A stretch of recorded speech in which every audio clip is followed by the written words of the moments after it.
పెళ్లికి తెల్లవారుజామున బయలుదేరింది ఊరేగింపు. ఎక్కడి నుంచి? కైలాస పర్వతం దగ్గర నుంచి వస్తున్నారు. గవాక్షంలో నిలబడింది మేనకాదేవి నారదుడితో కలిసి.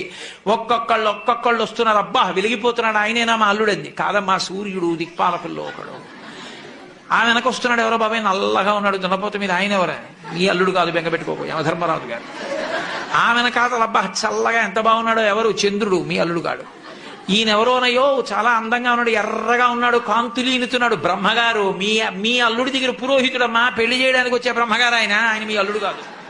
ఓ అలాగా, ఇతనెవరో నీలమేఘశ్యాముడు, చాలా అందంగా ఉన్నాడు, శాంతాకారం భుజగశయనం పద్మనాభం సురీశం. అమ్మా, ఆయనకి మీ అల్లుడికి భేదం చెప్పకూడదు, కానీ ప్రస్తుత మీ అల్లుడు కాడు. ఆయన వెళ్ళిపోయాడు. ప్రదోష వేళ అయిపోయింది, రాడు.